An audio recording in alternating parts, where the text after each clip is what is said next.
अस्सलाम वालेकुम।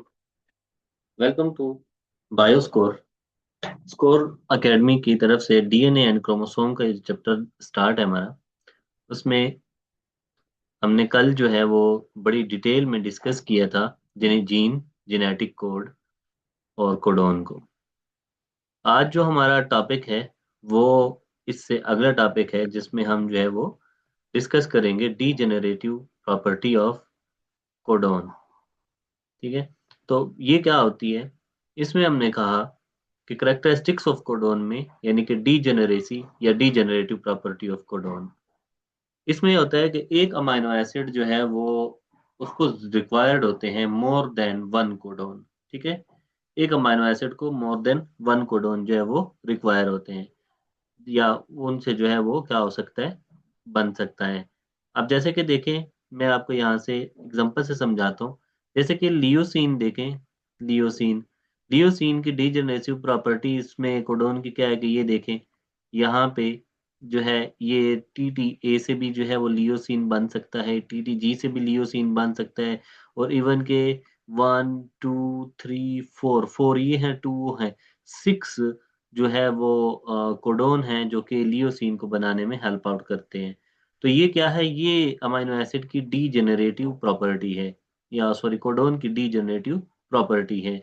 इसी तरह अगर देखें जैसे हिस्टामीन की, तो ये दो से बनता है। ठीक है। थ्रियोनीन को देखें तो ये देखें, थ्रियोनीन चार से बनता है। इसी तरह डिफरेंट जो है वो अमाइनो एसिड्स हैं जो कि मुख्तलिफ कोडोन को यूज करके ये बनते हैं। ठीक है। तो इस तरह से ये इनका कॉम्बिनेशन होता है, ये इनकी डीजेनरेसी प्रॉपर्टी या डीजेनरेटिव प्रॉपर्टी जो है वो कहलाती है। ठीक हो गया। अच्छा, अब मेथियोनीन को देखें। जैसे कि हमने एग्जांपल में लिया है ना, पहले भी हम यही कह रहे कि एग्जांपल में हम देखें, मेथियोनीन है वो क्या है, ए यू जी से बनता है, सिर्फ एक कोडोन इसके लिए चाहिए। ठीक है। और इसके अलावा अगर हम इसको देखें, थ्री ट्रेप्टोफेन को यू जी जी चाहिए, सिर्फ एक कोडोन चाहिए। आइसोलियोसिन को देखें, एक दो तीन कोडोन इसको चाहिए होते हैं, तो ये डीजनरेटिव प्रॉपर्टी हो गई आइसोलियोसिन के लिए। प्रोलीन को जो है वो क्या है, one two three four, four चाहिए। ठीक है, फोर से ये बन सकते हैं। लियोसिन जो है वो क्या होता है, ये one two three four five, तो इन फाइव में से कोई भी आएगा। ठीक है, बल्कि सिक्स में से, इन सिक्स में से कोई भी एक आएगा तो वो लियोसीन बनाएगा। ठीक है। तो इसमें जो है वो कोई इस तरह से कंसेप्ट इसका नहीं होता कि जो आप ये कह दें कि फॉर एग्जांपल क्या है कि यू यू ए आएगा तो कोई और अमाइनो एसिड बनेगा, नहीं। यू यू ए आएगा तब भी जो है वो क्या बनेगा, लियोसीन बनेगा। अगर सी यू यू आता है तब भी जो है वो लियोसीन बनेगा। यू यू जी आता है तब भी वो लियोसीन बनेगा। इन सब में से कोई भी एक आएगा तो तब भी वो लियोसीन ही बनेगा। So there is no punctuation between successive codon on mRNA and DNA, हम ये भी इसको कह सकते हैं। ओके, चलें। नेक्स्ट जो है वो जेनेटिक कोड जो है, ये नॉन ओवरलैपिंग होते हैं मैसेंजर आरएनए के ऊपर या डीएनए के ऊपर। नॉन जेनेटिक कोड्स की बात हो रही है, नॉन ओवरलैपिंग होते हैं। एक जगह एक कोड मौजूद है तो अगली जगह वो कोड मौजूद नहीं होगा, एक दूसरे के ऊपर ओवरलैप नहीं कर रहे होंगे। ठीक है। तो ये सारे मौजूद होते हैं। आप देखें यहाँ से आप अंदाजा लगा लें कि ओवरलैपिंग नहीं होते, तो इस वजह से फिर कोडोन जो है वो ओवरलैपिंग अगर कहीं पे जरूरत है तो वो कोडोन के फॉर्म में ओवरलैपिंग को जो है वो टैकल किया जाता है। ओके। नेक्स्ट जो है वो अ, अच्छा, इसके अलावा अ, अब जो हमारा अगला नेक्स्ट टॉपिक है बहुत इंपॉर्टेंट है, पोस्ट ट्रांसक्रिप्शनल मॉडिफिकेशन इनको कहते हैं। इनको जो है ये mRNA प्रोसेसिंग भी कहते हैं इसको, या आरएनए प्रोसेसिंग भी कहते हैं इसको। ठीक है। तो ये क्या होता है, पोस्ट का मतलब है बाद की। ठीक है। बाद, पोस्ट बाद में। ठीक है। ट्रांसक्रिप्शनल, जब ट्रांसक्रिप्शनल हो जाए, ट्रांसक्रिप्शन हो जाए, यानी डीएनए से जो है वो क्या बन जाए, डीएनए से आरएनए बन चुका हो, तो तब जो है उसके बाद जो मॉडिफिकेशंस होती हैं, उन मॉडिफिकेशंस को हम क्या कहते हैं, उनमें चेंजेस जो आती हैं वो पोस्ट ट्रांसक्रिप्शनल मॉडिफिकेशंस होते हैं। जिसमें बेसिकली देखा जाए तो जो न्यूली सिंथेसाइज्ड एमआरएनए होगा, जिसको हम क्या कहते हैं, इमेच्योर एमआरएनए भी हम उसको कहते हैं, और उसको हम प्राइमरी आरएनए भी कहते हैं। ठीक है। तो ये न्यूली सिंथेसाइज्ड होता है। ठीक है। तो ये बेसिकली ये जो ओवरऑल है, इसमें न्यूली सिंथेसाइज्ड जो एमआरएनए है ये किस में ट्रांसफॉर्म होगा? ये ट्रांसफॉर्म होगा यानी कि प्राइमरी आरएनए, ठीक है, ये ट्रांसफॉर्म होगा इनटू फंक्शनल आरएनए, ठीक है, फंक्शनल आरएनए। तो फंक्शनल आरएनए में ये ट्रांसफॉर्म होगा। इस प्रोसेस को हम क्या कहते हैं? पोस्ट ट्रांसक्रिप्शनल मॉडिफिकेशन या एमआरएनए प्रोसेसिंग। वन लाइनर इसकी ये डेफिनेशन है। और फंक्शनल आरएनए फिर क्या होता है? फंक्शनल आरएनए वो आरएनए जो मेच्योर हो गया, ये इमेच्योर था, ये मेच्योर हो गया है और ये फंक्शनल हो गया। अब हुआ क्या? ये प्रोसेस जो है ये बेस टिपिकली हम किसके लिए बात कर रहे हैं? ये टिपिकली हम बात कर रहे हैं यूकेरियोट्स के लिए। किसके लिए बात कर रहे हैं हम? यूकेरियोट्स के लिए। क्यों? क्योंकि जब अगर हम देखें एक एमआरएनए है या कोई भी आरएनए है, ठीक है, तो उसमें इस तरह से क्या होंगे? उसमें इस तरह से जो है उसमें थोड़े-थोड़े पैचेस के ऊपर जो है वो डिस्टेंस के ऊपर आप देखें कि इस तरह से सेगमेंट्स होंगे, ठीक है? फिर ऐसे होगा, फिर ऐसे होगा, ठीक है? तो असल में होता क्या है, इसमें जो है वो ख़ास किस्म का जो है वो प्रोटीन्स होते हैं या ख़ास सॉरी प ख़ास किस्म के न्यूक्लियोटाइड्स होते हैं, स्पेसिफिक न्यूक्लियोटाइड्स होते हैं, जिनको जो 2 तरह के न्यूक्लियोटाइड्स होते हैं, उनको हम जो है वो 2 डिफरेंट नाम से पुकारते हैं। नंबर 1 जो है इसमें एक्सोन होते हैं और दूसरे नंबर पे इनमें क्या मौजूद होते हैं? इनमें मौजूद होते हैं इंट्रॉन्स। तो ये जो ब्लू से मैं बना रहा हूँ ये क्या होंगे? ये इनमें इंट्रॉन्स होंगे। ये क्या होंगे? इंट्रॉन्स होंगे। ठीक है? जबकि ये जो रेड से बनाए हैं, रेड वाले क्या होंगे? ये होंगे एक्सोन। ये क्या होंगे? एक्सोन्स होंगे। ठीक है? ये एक्सोन्स। तो ये क्या है? एक्सोन्स क्या है? ये होते हैं। ठीक है? ये कोडिंग न्यूक्लियोटाइड्स होते हैं। जबकि जो इंट्रॉन्स है ये क्या होते हैं? ये नॉन कोडिंग होते हैं। ये क्या होते हैं? नॉन कोडिंग न्यूक्लियोटाइड्स होते हैं। ठीक है? तो इस वजह से हम इसको क्या कहते हैं? अच्छा, आप जब ये हो गया, ये जो स्ट्रक्चर आपके सामने बनाया है जिसमें दोनों मौजूद हैं, यानी कि कोडिंग भी मौजूद है और नॉन कोडिंग भी मौजूद है, दोनों मौजूद हैं, तो इसको हम क्या कहते हैं? ये प्राइमरी ये क्या होता है? ये प्राइमरी आरएनए है। ठीक है? ये प्राइमरी आरएनए है। जबकि इसके अल्टरनेट देखें तो ये प्राइमरी जब सेकेंडरी में कन्वर्ट होता है तो कन्वर्ट होते हुए क्या होता है कि इसमें जो कन्वर्ट ये इस तरह होता है कि इसमें जितने भी पोर्शन होंगे सारा का सारा इसमें से सिर्फ और सिर्फ क्या बचेगा? एक्सोन बचेंगे। सिर्फ क्या बचेंगे? एक्सोन बचेंगे। ठीक, क्योंकि ये कन्वर्ट हो गया। और कन्वर्जन के दौरान हुआ क्या? कन्वर्जन के दौरान ये हुआ कि इसमें से ये जो इंट्रॉन्स हैं ये क्या हो गए? ये रिमूव हो गए। ये क्या हो गई? ये रिमूव हो गई। सही है? तो इनकी रिमूवल हुई है। तो इस वजह से वो आरएनए जिसमें इंट्रॉन्स मौजूद ना हो उसको हम प्राइमरी सॉरी सेकेंडरी आरएनए कहते हैं और उसको हम मैच्योर आरएनए या फंक्शनल आरएनए कहते हैं। ठीक है? तो ये जो removal the process of the removal of introns, ठीक है? Process of the removal of introns, ठीक है, इस प्रोसेस को हम क्या कहते हैं? इस प्रोसेस को हम कहते हैं स्प्लाइसिंग। इस प्रोसेस को हम क्या कहते हैं? इसको हम कहते हैं स्प्लाइसिंग। ठीक है? तो होप सो कि अभी आपको ये इजी जो है वो क्लियर हो गया होगा कि किस तरह से पोस्ट ट्रांसक्रिप्शनल मॉडिफिकेशन में हम ये पढ़ रहे हैं कि प्राइमरी आरएनए का कंसेप्ट लिया और सेकेंडरी आरएनए का कंसेप्ट लिया है। ठीक है? क्योंकि प्राइमरी आरएनए क्या होता है? वो सेकेंडरी आरएनए में कन्वर्ट होता है। तो इस चीज को हम फिर क्या कहते हैं? इस चीज को हम कहते हैं पोस्ट ट्रांसक्रिप्शनल मॉडिफिकेशन। तो इसमें भी एक स्टेप होता है, ये conversion of primary RNA into secondary RNA. ठीक है? ये भी एक प्रोसेस से गुजरता है और उस प्रोसेस का नाम होता है स्प्लाइसिंग। और उस स्प्लाइसिंग में इंट्रॉन्स को रिमूव कर दिया जाता है और एक्सॉन्स को आपस में जोड़ दिया जाता है। हम आगे इसको मजीद डिटेल से पढ़ते हैं। प्रोकैरियोट में ये वाला प्रोसेस नहीं होता, क्योंकि प्रोकैरियोट का अगर हम वो देखें प्रोकैरियोट में, तो प्रोकैरियोट जो है उसमें इंट्रॉन्स जो है वो नहीं होते। सिर्फ और सिर्फ उसमें क्या मौजूद होते हैं? उसमें सिर्फ एक्सॉन्स होते हैं। ठीक है? क्योंकि उसका छोटा सा डीएनए होता है, तो उसमें अगर इंट्रॉन्स भी जगह लें तो फिर वो क्या हो जाएगा? वो उनके लिए मुश्किल हो जाएगी उसको इस तरह से मैनेज करना। ठीक है? तो इस वजह से उसमें ये नहीं होते, यानी कि नॉन प्रोटीन कोडिंग सीक्वेंस उसमें नहीं होते। और जो है उसमें न्यूक्लियस भी नहीं होता, क्योंकि ये जो प्रोसेस है न्यूक्लियस में होता है। ठीक है? यानी कि आरएनए का प्राइमरी आरएनए जब सेकेंडरी में कन्वर्ट होता है तो यूकेरियोट्स के न्यूक्लियस में कन्वर्ट हो रहा होता है। ठीक है? न्यूक्लियस इसकी लोकेशन होती है। ठीक है?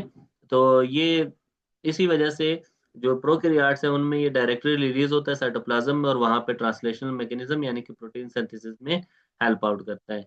अच्छा नेक्स्ट देखिए, यूकेरियोट्स का हमने कहा कि RNA has to travel long distance, उसको लंबा डिस्टेंस करिए जो है वो ट्रेवल करना है। फॉर एग्जांपल यहाँ पे ये जो है ये न्यूक्लियस है, ठीक है, न्यूक्लियस में ये बना है, तो न्यूक्लियस में बनने के बाद ये मुख्तलिफ जो है वो गोल्जी बॉडी है, इंडोप्लाज्मिक रेटिकुलम है, फिर उससे जो है ये गोल्जी बॉडीज में आएगा, गोल्जी बॉडीज से जो है ये इसमें आएगा साइटोप्लाज्म में। अब साइटोप्लाज्म में भी किसी खास जगह के ऊपर जाके इसने राइबोसोम के साथ या किसी और जगह, या फॉर एग्जांपल इसने जो है वो जाके अटैच होना है माइटोकॉन्ड्रिया में राइबोसोम के साथ, या इसने अटैच होना है प्लास्टिड्स में का उसके साथ। तो ये देखो लंबा डिस्टेंस इसने कवर करना होता है, that's why it needs post translational modification. और पोस्ट ट्रांसलेशनल मॉडिफिकेशन इसको क्या करते हैं, ये नोट कर लें, अगर मैं अभी फिलहाल नहीं लिख रहा हूँ, ये नोट कर लें कि इसको स्टेबलाइज करते हैं और सेव करते हैं from different type of the enzyme present in the cytoplasm. Clear? तो इस वजह से उसके लिए पोस्ट ट्रांसक्रिप्शनल मॉडिफिकेशन जरूरी होते हैं। इस के दौरान जो है वो क्या होता है, ये जो मॉडिफिकेशन है इसमें खास जो मॉडिफिकेशन आती है वो कौन सी आती है, इसमें खास मॉडिफिकेशन ये आती है कि फॉर एग्जांपल जो है वो अगर हम देखें कि ये 5 प्राइम है, आरएनए है, ठीक है, ये आरएनए है, इसका ये 5 प्राइम है, तो यानी 5 एंड है, ये इसका 3 एंड है, ठीक है। तो इस दौरान अगर हम देखें तो इसमें मॉडिफिकेशन जो आती है वो पहली मॉडिफिकेशन क्या आती है, इसमें कैपिंग होती है। पहली मॉडिफिकेशन इसकी क्या होगी, पहली मॉडिफिकेशन में हम कहते हैं कि इसमें क्या होगी, इसमें कैपिंग होगी, ठीक है। पहली मॉडिफिकेशन इसकी क्या होगी, कैपिंग, ये लिखा हुआ है कैप, ठीक है।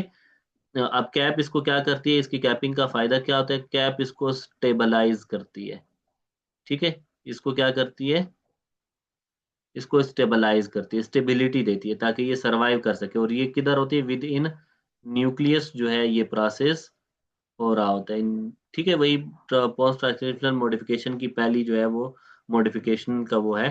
तो ये कैपिंग क्या होती है, किस तरह से होती है, ये कैपिंग जो है अगर हम देखें ये असल में होता क्या है कि कैपिंग जो है ये जीटीपी होती है, ठीक है, ग्वानोसिन ट्राईफास्फेट, ये क्या होती है, ग्वानोसिन ट्राईफास्फेट। तो यहाँ पे जो है आप देखें ये ग्वानोसिन ट्राईफास्फेट, ठीक है, ट्राईफास्फेट है। तो इसके साथ अगर हम देखें गवानीसिन ट्राईफास्फेट, इसका स्ट्रक्चर थोड़ा सा हम सपोज कर लेते हैं कि ये गवानोसिन ट्राईफास्फेट है, इसके साथ एक पी ग्रुप लगा हुआ है, दूसरा पी है और तीसरा पी लगा हुआ है, ठीक है, 3 फास्फेट लगे हुए हैं। तो ये जो फास्फेट है ये फास्फेट ग्रुप है, इसको हम कहते हैं अल्फा, ठीक है, इसको हम कहते हैं बीटा, ठीक है, और इसको हम कहते हैं गेमा, ठीक है। तो ये 3 फास्फेट ग्रुप जो है वो इसमें लगे हुए होते हैं, ठीक है। अब ये जो फास्फेट ग्रुप है, ये फास्फेट ग्रुप क्या करते हैं, ये आके अटैच होते हैं। चूंकि ये पे ये 5 प्राइम है, 5 प्राइम भी जो है ना यहाँ पे भी इसके साथ क्या लगा होता है, जो आरएनए है, इस आरएनए के साथ यहाँ पे भी जो है वो एक लगा हुआ होता है फास्फेट ग्रुप, यहाँ पे क्या लगा होता है, फास्फेट ग्रुप। तो होता क्या है, होता ये है कि यहाँ से एक फास्फेट जो है वो रिमूव होगा, एक फास्फेट यहाँ से रिमूव होगा। बात वही है कंडेंसेशन का प्रोसेस जिस तरह होता है, ठीक है। तो इसलिए ये भी ये समझे कि उसी तरह कंडेंसेशन लाइक प्रोसेस है, जैसे वहां पे पानी के मॉलिक्यूल जो है वो रिलीज होता था, यहाँ पे जो है वो क्या हो रहा है, पायरोफास्फेट रिलीज हो रहा है। यहाँ पे क्या रिलीज हो रहा है, पायरोफास्फेट P2, 2 फास्फेट ग्रुप क्या होंगे, रिलीज हो जाएंगे। जब ये 2 फास्फेट ग्रुप क्या होंगे, रिलीज होंगे, तो रिलीज होके देखो ये भी 5 प्राइम है इसका, गवानीसिन ट्राईफास्फेट का, ठीक है, ये भी क्या है, ये भी हम कहते हैं कि ये फास्फेट ग्रुप रिलीज होगा और ये वाला फास्फेट ग्रुप रिलीज होगा। अब जो ग्वानिसिन ट्राईफास्फेट है ये भी तो क्या है ना, ये भी तो हमने कहा कि ये क्या है, ये एक वो है ना, न्यूक्लिक एसिड की फॉर्म है ना, ये भी तो न्यूक्लिक एसिड की फॉर्म है। तो इसका भी ये इसका ये 5 प्राइम है और ये इसका 3 प्राइम है, ठीक है। जबकि हमने कहा कि ये किसका, ये आरएनए का 5 प्राइम है। तो ये आपस में फिर क्या होते हैं, ये आपस में इनकी फास्फोडाइस्टर बॉन्ड बनती है, ठीक है। इनकी आपस में एक ये रिलीज होंगे, रिलीज होके यहाँ पे क्या होती है, फास्फोडाइस्टर बॉन्ड बनती है। और ये फास्फोडाइस्टर बॉन्ड बन के जो जीटीपी है, जीटीपी क्या हो जाता है, वो कनेक्ट हो जाता है, अटैच हो जाता है किसके साथ, वो आरएनए के साथ अटैच हो जाता है थ्रू फास्फो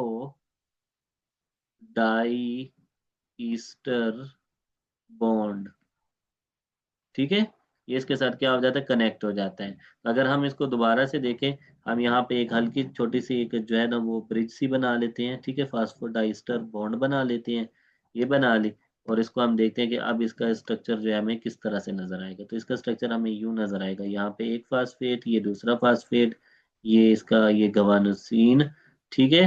और दूसरी तरफ जो है ये स्ट्रक्चर किसका, आरएनए का, ये स्ट्रक्चर किसका होगा, आरएनए का। आरएनए का ये 3 एंड होगा, ये इसका 5 एंड होगा। इसी तरह जो गवानोसिन ट्राइफास्फेट लगी है तो उसका भी क्या होगा, उसका भी यहाँ पे ये क्या होगा, ये 5 प्राइम है, 5 एंड है। तो इसी वजह से वहां पे लिखते हैं कि क्या होगा, 7 methylated triphosphate guanosine cap GTP linked with first nucleotide of the mRNA. देखो फर्स्ट न्यूक्लियोटाइड लगे ना एमआरएनए के, उसके भी कौन से 5 प्राइम के ऊपर, 5 to 5 ट्राई फास्फेट ब्रिज। ये क्या होगा, ट्राई फास्फेट, क्योंकि एक फास्फेट ग्रुप तो यहाँ पे भी है ना। इस फास्फेट ग्रुप के साथ जो है ये try phosphate, 1 2 3 try phosphate group के साथ, ये देखें, ठीक है, ट्राई फास्फेट ग्रुप के साथ ये आपस में बाइंड हुए हैं। अच्छा अब तो अगली चीज क्या है इसमें इंपॉर्टेंट, वो ये है कि इसमें क्या लगता है, इसमें यहाँ पे मिथाइलेशन आती है। इसमें यहाँ पे क्या रहता है, यहाँ पे CH लगता है, ठीक है, मिथाइल CH3, ठीक है। ये क्या होगा, ये मिथाइल ग्रुप, यहाँ पे क्या लगे, यहाँ पे मिथाइल ग्रुप, तो तभी हम कहते हैं मिथाइलेटेड कैप होती है ये, मिथाइलेटेड ट्राइफास्फेट गुआनोसिन। तो 7 मिथाइलेटेड ट्राइफास्फेट गुआनोसिन, तो ये यहाँ पे इसके 7 न्यूक्लियोटाइड के ऊपर वो लगती है, ठीक है। तो 7 मिथाइलेटेड ट्राइफास्फेट गुआनोसिन जो है यहाँ पे लगी, और पूरा ये क्या बन गया स्ट्रक्चर। अच्छा अब जो है अगला जो इसका प्रोसेस होगा, ये तो एक मॉडिफिकेशन हुई, कैपिंग।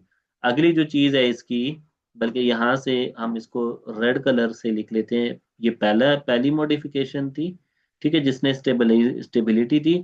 दूसरी मॉडिफिकेशन इसने क्या की है, दूसरी मॉडिफिकेशन इसमें होती है टेल की, क्या लगती है इसमें, टेल। तो कौन सी टेल होगी, पोली ए टेल होगी, पोली ए टेल। अब पोली ए टेल कौन सी होगी, पोली ए टेल, बहुत सारे ए जो है वो एंड पे क्या हो जाएंगे, बहुत सारे ए जो है यहाँ पे ए, यहाँ पे ए सारे एडिनोसिन जो है वो सारे एडिनोसिन, बहुत लंबा जो है वो लंबी चैन होती है एडिनोसिन की, ठीक है। ये एडिनोसिन जो है वो यहाँ पे लगती है, और ये एडिनोसिन कितनी होती है, ये होती है तकरीबन आप समझ लें कि तीन ये क्या होंगे, 3 से 50 न्यूक्लियोटाइड की जो है ये क्या होती है, ये टेल यहाँ पे लगती है। तो ये क्या करती है, इसका मकसद क्या होता है, ये इसको सेफ रखती है, ये इसको क्या करती है, सेफ गार्ड करती है। किन चीजों से, क्योंकि साइटोप्लाज्म में हमें पता है कि वहां पे इंजाइम्स होते हैं फोस्फाटेजेस, ठीक है, जो कि फास्फेट ग्रुप वगैरह को क्या कर सकते हैं, डिग्रेड कर सकते हैं, डीनेचर कर सकते हैं। इसके अलावा इसमें जो है वो न्यूक्लिएजेस हो सकते हैं। तो अब ये इतना लंबा ट्रेवल जब करेगी तो इनसे बचाने के लिए इसको क्या जरूरत होती है, ये टेल जरूरत है, तो पोली एडेनाइल टेल, ठीक है। तो पोली एडेनाइल टेल जो है वो क्या होती है, यहाँ पे लग जाती है, ठीक है। पोली एडेनाइलिक एसिड टेल जो है वो यहाँ पे लगती है, ठीक है। 30 से 500 लॉन्ग है, सॉरी, 30 से 500 लॉन्ग टेल जो है वो यहाँ पे लगती है। ओके, सो होप्स हो कि आपको ये पोस्ट ट्रांसक्रिप्शनल मॉडिफिकेशन का कंसेप्ट बिल्कुल क्लियर हुआ होगा, ठीक है। थोड़ा सा इसको बोर्ड को रेज कर देते हैं, आगे बढ़ते हैं हम। अगर आपको ये क्लियर नहीं हो तो आप लेक्चर को रिपीट करें, थोड़ा सा बैक जाके दोबारा इसको सुने और सारे पॉइंट नोट करें। एग्जाम पॉइंट ऑफ व्यू से इंतहाई इम्पोर्टेंट जो है ये टॉपिक है, आपको ये बहुत अच्छी तरह आना चाहिए। इसके लिए आपको जो है वो इसका जो कंसेप्ट है वो आप जब पेपर में लिखेंगे इस तरह प्रॉपर वे में, तो फिर ही आप जो है वो अच्छे मार्क्स ऑब्टेन कर सकते हैं। ओके, सो नेक्स्ट जो है वो हम यहाँ पे देखते हैं स्प्लाइसिंग। अब आ जाते हैं स्प्लाइसिंग पे। तो स्प्लाइसिंग क्या है, स्प्लाइसिंग अगर देखें, ठीक है, तो पहले भी मैंने थोड़ा सा आपको बताया है, अब हम दोबारा इसको डिटेल में पढ़ते हैं स्प्लाइसिंग को। स्प्लाइसिंग मैंने कहा ना कि is a critical molecular process in eukaryotic cells, removes non coding regions intron from the pre mRNA, यानी कि प्राइमरी आरएनए भी हम उसको कह सकते हैं, and joins coding region exons to create mature RNA, यानी सेकेंडरी आरएनए या functional mRNA. For the protein synthesis. आप यहाँ पे देख सकते हैं कि देखें यहाँ पे, ये देखिए ये ट्रांसक्रिप्शन है, ट्रांसक्रिप्शन हुई यानी कि ये डीएनए था, इस डीएनए से ये आरएनए बना है। ठीक है, ये क्या है, ये डीएनए है, ये डीएनए का वो ओरिजिन है। ठीक है, बबल जो बना था वो है, ये फोर्क स्ट्रक्चर है, इससे देखिए यहाँ से ये ग्रो हो रहा है एमआरएनए, तो यहाँ से क्या बन रहा है, ये आरएनए बन रहा है। आरएनए जो है फर्दर वो इसमें कन्वर्ट हुआ, किसमें, एमआरएनए। एमआरएनए जो है, ये इसको हमने कहा कि प्राइमरी आरएनए है, ट्रांसक्रिप्ट हुआ है।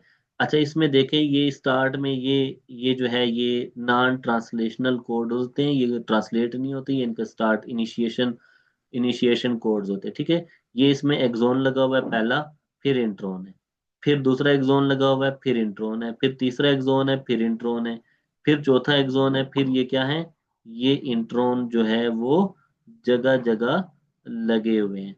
ठीक है, तो अब देखें इस पोस्ट ट्रांसक्रिप्शनल मॉडिफिकेशन में पहली चीज हमने पढ़ ली कि कैपिंग होती है, 5 कैपिंग है, और पॉलीएडेनाइलेटेड टेल एडिशन है, और थर्ड चीज हमने कहा कि इसमें आरएनए स्प्लाइसिंग होती है। इसमें क्या होती है, आरएनए स्प्लाइसिंग।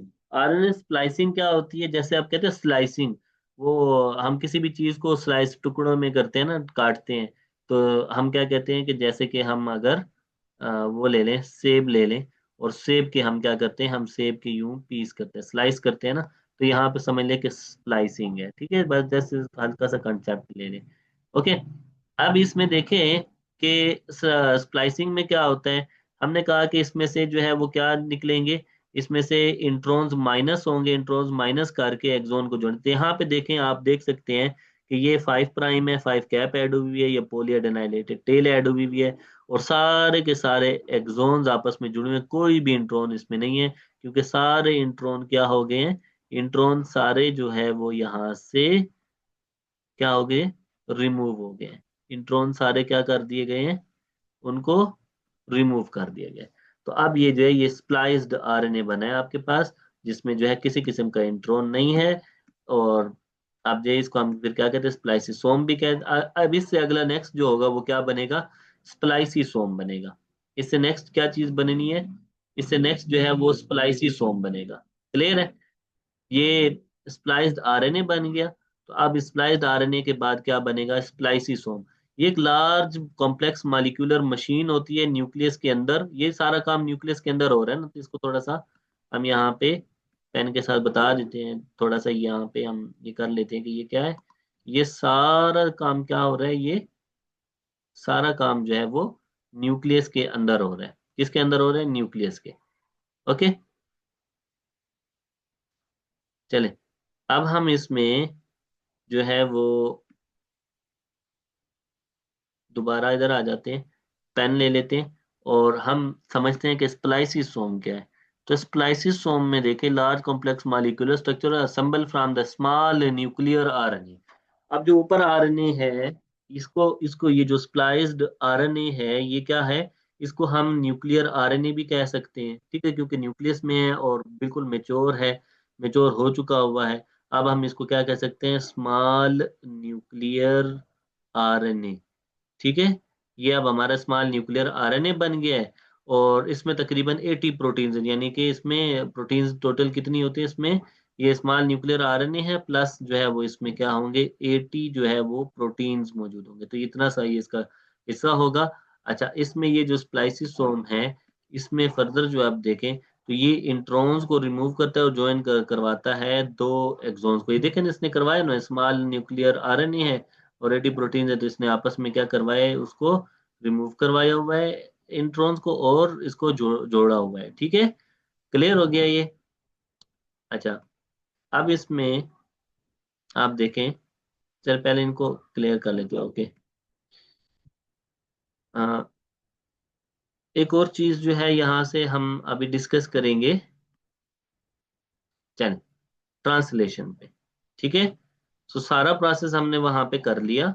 अब यहाँ पे हम आते हैं ट्रांसलेशन पे। ट्रांसलेशन क्या है, ट्रांसलेशन जो है ये फॉर्मेशन ऑफ प्रोटीन है with the help of RNA, या ये है प्रोटीन सीधा सीधा the process of protein synthesis, the process of protein synthesis.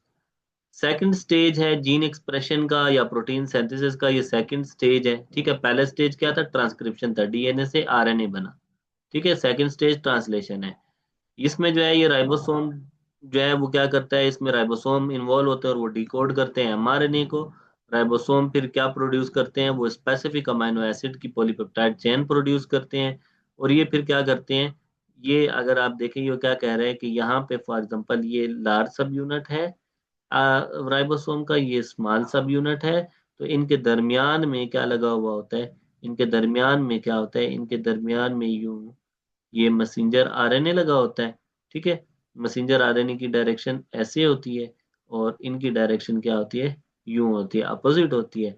और यहाँ से क्या बन रहा होता है, यहाँ से जो है वो पॉलीपेप्टाइड चेन जो है यानी कि ग्रोइंग चेन बन रही होती है। ठीक है, ये क्या बन रहे होते हैं, ये प्रोटीन बन रहे होते हैं, प्रोटीन बन के निकल रहे होते हैं। ठीक है, इसको मजीद भी हम डिटेल से पढ़ते हैं आगे, बहुत सारी चीजें हैं इसमें पढ़ने वाली। ठीक है, डिस्कस करने वाली। यूकैरियोट में ट्रांसलेशन कहाँ कहाँ पे होती है? न्यूक्लियस में होगी, राफ एंडोप्लाज्मिक रेटिकुलम में होगी, माइटोकॉन्ड्रिया में होगी, प्लास्टिड यानी कि क्लोरोप्लास्ट में होगी, और साइटोप्लाज्म में। ठीक है, जबकि प्रोकैरियोट में सिर्फ और सिर्फ साइटोप्लाज्म में होती है, क्योंकि उसमें मेम्ब्रेन बाउंडेड ऑर्गेनेज है नहीं, तो फिर वहां पे ट्रांसलेशन किसी और जगह हो नहीं सकती। ठीक है, क्योंकि राइबोसोम वहां पे सिर्फ साइटोप्लाज्म में ही मौजूद होंगे, जो कि वहां पे सारा प्रोसेस को परफॉर्म करेंगे। ठीक है, अच्छा, जो ट्रांसलेशन है तो ये सेकंड स्टेज है जीन एक्सप्रेशन का, लेकिन इसके अपने क्या है, चार फेजेस हैं। और वो चार फेज जो है उसके अपना अपना स्टेप है। तो इसके क्या है, चार फेजेस हैं और हर फेज का अपना अपना स्टेप है। पहला जो इसका फेज है वो एक्टिवेशन है, दूसरा इनिशिएशन, तीसरा इलोंगेशन, और चौथा इसमें क्या है, टर्मिनेशन है। चौथा इसमें क्या है, टर्मिनेशन है। क्लियर हो गया? तो यहाँ तक जो है अब हमने डिस्कस किया। ये जो पूरा है ट्रांसलेशन को, इसको हम अगले लेक्चर में डिस्कस करेंगे। आप तब तक इसका कंसेप्ट जो है दोबारा से लें और इसको वो लेक्चर को अच्छे गौर से सुने और पॉइंट्स नोट करें, ताकि आपके एग्जाम में अच्छे से मार्क्स आ जाए। स्कोर एकेडमी के साथ रहिएगा। स्कोर एकेडमी को जो है वो सब्सक्राइब करें, शेयर करें अपने दोस्तों के साथ, और टच रहे हमारे साथ, ताकि हम आपको मजे मजे के इसी तरह के कंसेप्ट जो है वो क्लियर करवाते रहें, ताकि आपके एग्जाम में हेल्प होती रहे। ओके, तो तब तक के लिए जो है वो अल्लाह हाफिज, अपना ख्याल रखिएगा।